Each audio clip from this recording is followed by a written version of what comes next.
I never imagined the moment I'd discover my wife's darkest secret would come from a cold call at work.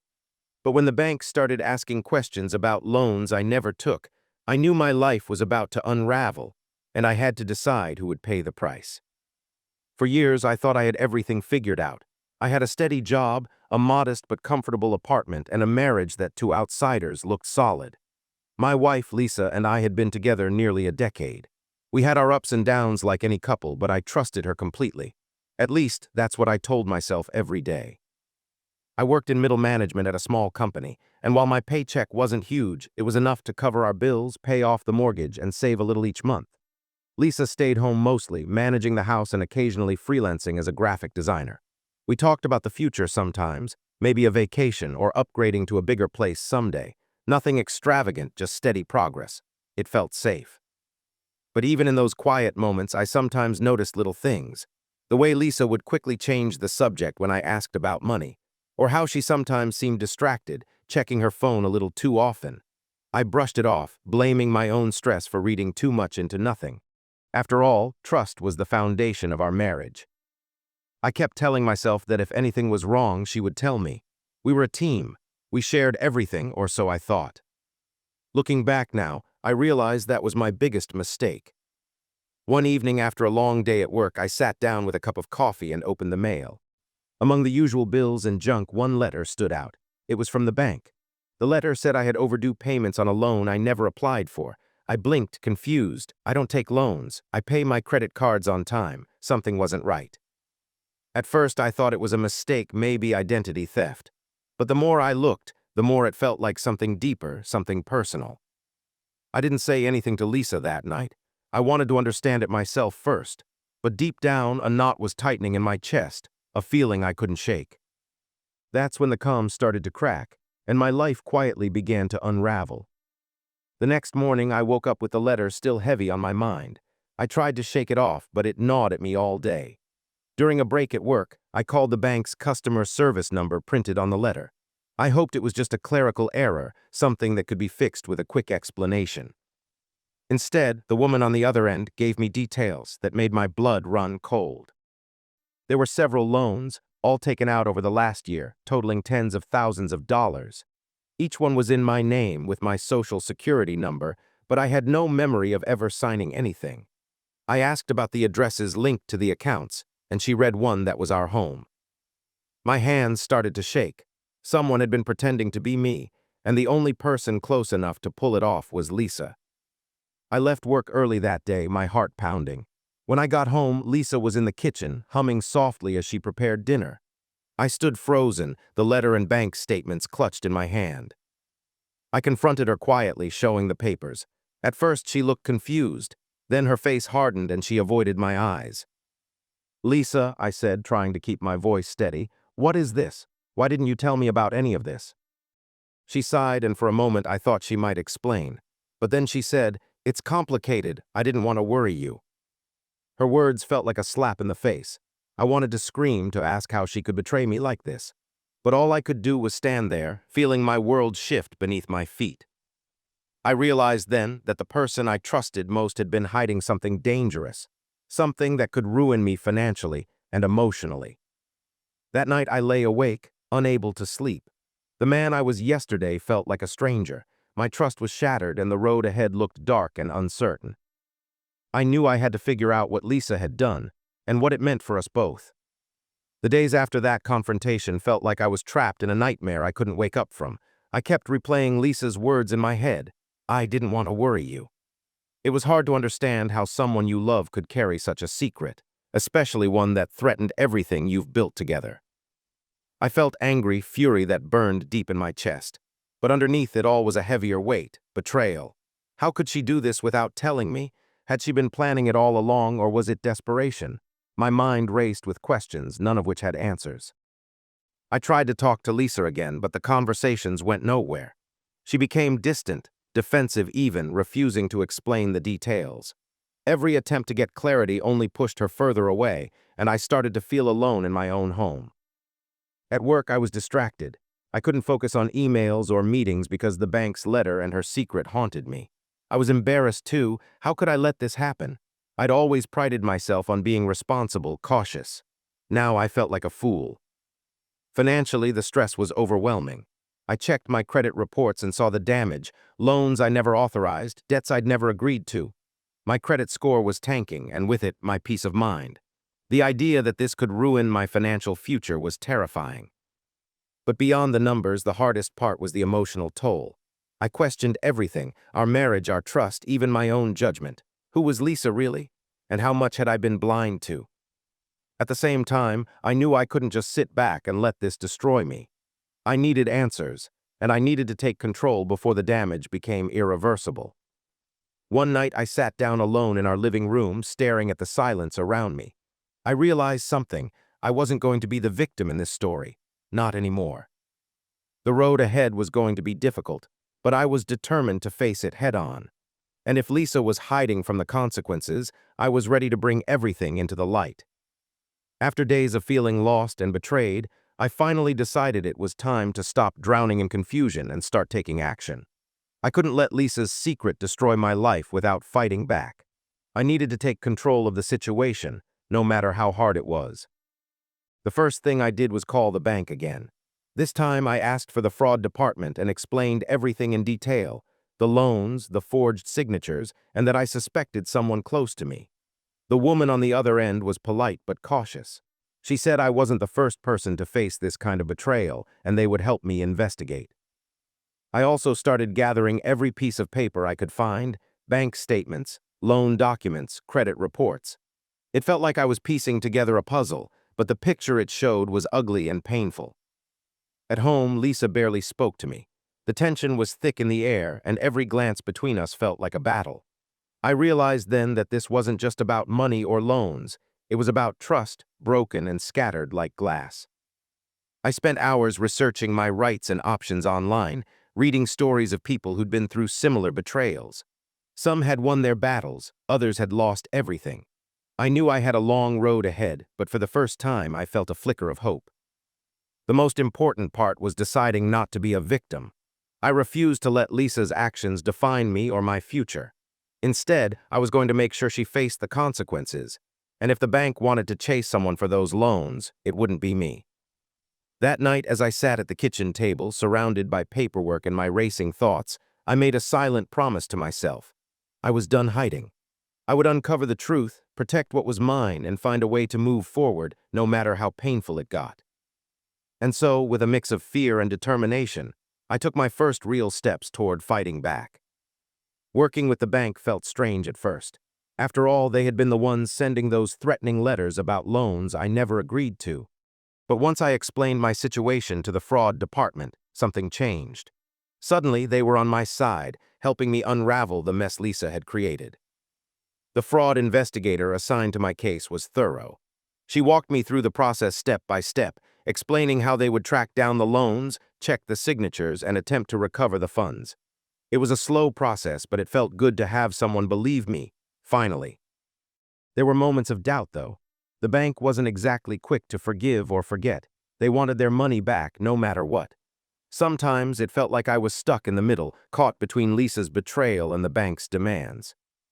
I remember one call where the investigator warned me. If we couldn't prove fraud, I might be responsible for the debts. The weight of that possibility crushed me. I was terrified of losing everything because of something I didn't do. But with each phone call, with each document I provided, I felt more empowered.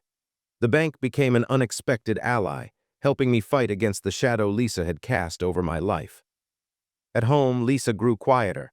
The silence between us was thicker, heavier. I caught her watching me sometimes, as if she was waiting to see what I'd do next. I wasn't sure what she was thinking, but I knew I couldn't let her win. For the first time since this nightmare began, I saw a path forward, not just to clear my name, but to reclaim my life. The bank's support gave me the tools I needed, and my own resolve kept me moving. I was no longer alone in this fight. One evening, I couldn't hold back anymore. I needed answers straight from Lisa, no more evasions or silence. I gathered all the documents I had, bank statements, loan papers, and notes from the bank, and sat her down at the kitchen table. Her eyes darted around nervously when she saw the pile. I could feel my heart pounding, but I forced myself to stay calm. "Lisa, I need you to be honest with me," I said quietly. "Why did you take out these loans? Why didn't you tell me?" For a long moment, she just stared at me, her lips pressed tight. Then, almost in a whisper, she said, "I was scared." Scared, the word hit me like a punch. "Scared of what?" I asked. She looked down, tears threatening to spill. "Things haven't been easy for a while. I didn't want to burden you. I thought I could fix it myself." I wanted to believe her. I wanted to reach out and hold her, but the hurt was too fresh, too deep. "You could have come to me," I said, my voice breaking. "Instead, you used my name, you put me in debt. Do you know what that means for me, for us?" She shook her head, ashamed. "I'm sorry, I didn't want to ruin everything." Her apology felt hollow, like a fragile shield protecting a deeper betrayal. Anger welled up inside me, mixed with sadness. The person I loved had been living a secret life, and I was left to pick up the pieces. The conversation ended in silence. No resolution, only questions hanging in the air. That night I lay awake again, wrestling with my feelings. How could someone so close cause such damage? And how could I protect myself when the person who hurt me was the one I shared a life with? I realized then that this wasn't just about money or loans. It was about trust, broken and maybe beyond repair. But one thing was clear, I wouldn't let this go unanswered. After that painful confrontation, I knew things couldn't stay the same. Lisa's secret wasn't just a personal betrayal anymore, it had become a legal nightmare. I had to protect myself and make sure she faced the consequences of what she'd done. The next day, I started by contacting a lawyer who specialized in financial fraud and family law. Sitting in that sterile office, I felt a mix of relief and dread. Relief because I was finally taking concrete steps. Dread because I knew what was coming: divorce, lawsuits, and more pain. The lawyer explained what I needed to do: file a police report for identity theft, start divorce proceedings, and notify all financial institutions involved. It was overwhelming, but I listened carefully. I had to be thorough and precise. This wasn't just about revenge, it was about reclaiming my life. Filing the police report was surreal. Sitting across from the detective, I described how Lisa had taken out loans in my name. It felt wrong to betray someone you love like this, but I had to be honest. The detective promised to investigate, but warned these cases often took time. At home, things grew colder between us. Lisa barely spoke, and when she did, it was with quiet regret or silence. I avoided her as much as possible, focusing on the paperwork, the phone calls, and the slow march of the legal process. Financially, I worked hard to repair the damage. I disputed charges, froze accounts, and kept detailed records. Each small victory, like a loan frozen or a credit report corrected, felt like a step toward freedom. Emotionally, I was exhausted, but I was also growing stronger. Every court date, every phone call with lawyers and bank officials reminded me that I wasn't powerless. This was my fight, and I was ready. The day the reality of the situation finally hit Lisa hard was like watching a slow, inevitable collapse. After months of legal back and forth and the bank's investigation, the consequences she had tried to avoid came crashing down around her. The bank froze the accounts linked to those fraudulent loans. They demanded full repayment and informed her that the loans were under investigation for fraud. I saw the fear in her eyes when she realized there was no way out this time. Lisa tried to explain herself during one of the rare moments we talked. She said she'd been desperate, overwhelmed by debts she hid from me, and that she never meant for things to get so out of control. But those words felt hollow. The damage was done not just to our finances, but to our trust, to everything we had built. I felt conflicted. Part of me wanted to hate her completely, to shut her out forever. But another part, the part that still remembered the woman I married, struggled with the pain of watching her unravel under the weight of her mistakes. Her legal troubles became real quickly. The lawyer told me she faced serious charges for fraud and identity theft. She had to appear in court, and the threat of jail time loomed.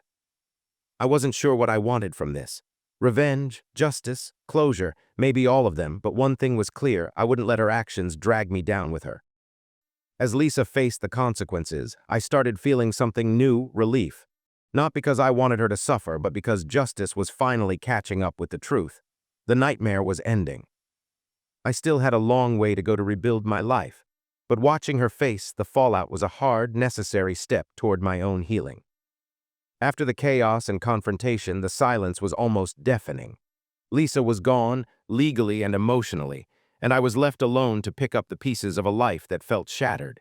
But in that quiet, I found the first glimmers of hope. The months after the divorce were some of the hardest I'd ever faced. I wrestled with feelings of betrayal, anger, and sadness, often questioning if I'd ever fully trust again.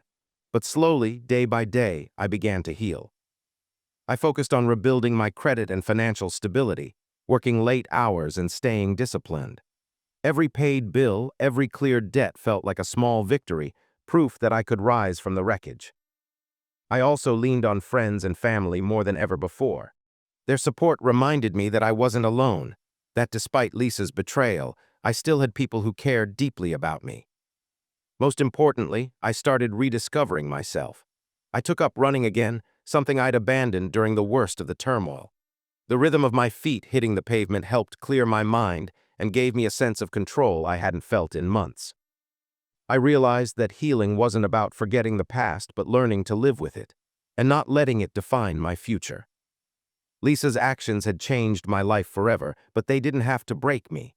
I was stronger than the pain she caused, and I was determined to build a new chapter, one on my own terms. The road ahead wasn't easy, but for the first time in a long while, I felt ready to walk it. A year after everything fell apart, I sat alone in my new apartment, the silence no longer heavy but peaceful. The scars Lisa left behind were still there, financially, emotionally, but they no longer controlled me. I had reclaimed my life. I thought about the man I was before all this happened, the trusting husband who never saw the cracks beneath the surface. And then I thought about the man I'd become, stronger, wiser, and cautious, but also hopeful.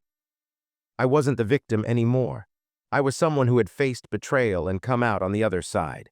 It wasn't just about money or broken promises. It was about survival and growth. I kept in touch with the lawyer and the bank, making sure my name was finally clear. Lisa had paid her price legally and personally, but I knew the real victory was mine, the chance to rebuild. More than anything, I learned the importance of boundaries and self-respect. Trust is precious, but it has to be earned and protected. I promised myself that next time, I'd see the signs earlier, listen to the doubts, and never ignore that nagging feeling when something feels off. I also allowed myself to dream again, small things at first, like saving for a vacation or investing in a hobby. It felt strange but good. Life was no longer about surviving someone else's mistakes, but about creating my own happiness. Lisa's betrayal was a dark chapter, but it was not my entire story. I was moving forward, one step at a time, stronger than before. And this time I was in control,